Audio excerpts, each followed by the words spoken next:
fait toujours bien plaisir de retrouver les Doors de Crystal Shipa sur Buzz Radio. Il est grand temps de retrouver Aurore. Bonjour Aurore, bienvenue à toi. Bonjour. C'est une nouvelle édition du Pense-Bête qui nous attend. Je te cède la place. Alors Ben, je voulais revenir aujourd'hui sur cette idée selon laquelle l'Europe aurait à long terme intérêt à accueillir les réfugiés qui frappent à sa porte et devrait donc concentrer ses forces de répression sur les passeurs qui profitent de la détresse de ces gens sans considération aucune pour leur sécurité. Et c'est vrai qu'à première vue, ça peut paraître parfaitement raisonnable et généreux. Le problème, c'est qu'en y réfléchissant un peu, ce genre de politique se révèle plus hypocrite que véritablement progressive, un peu comme quand on dépénalise le cannabis tout en continuant à en poursuivre ceux qui le distribuent. Dans un cas comme dans l'autre, le courage consisterait à aller jusqu'au bout du raisonnement et donc court-circuiter les trafics en prenant en main ce que ceux-ci organisent dans l'ombre. En effet, s'ils sont si rentables et dangereux, c'est principalement en raison de leur caractère illégal. Normaliser l'accueil des migrants permettrait donc mécaniquement de lutter contre les passeurs. Si tu n'es pas obligé de te cacher pour passer une frontière, pourquoi te ruinerais-tu pour le faire ?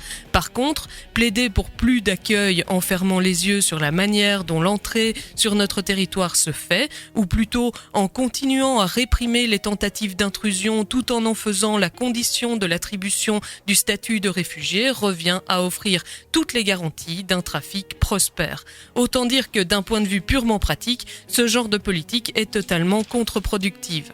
Alors pourquoi ? Pourquoi plaider pour un tel contresens ? Pourquoi prétendre être ouvert à l'arrivée de nouveaux venus sur notre territoire si l'on n'est pas prêt à mettre en place les structures et les conditions d'accueil adéquates ? C'est que même lorsqu'on veut se montrer généreux ou simplement se désolidariser des positions les plus xénophobes, ou encore lorsque les experts nous disent que cette immigration pourrait être favorable au pays, la peur de l'appel d'air n'est quand même jamais bien loin et on ne voudrait quand même pas faire du fantasme de l'invasion une réalité.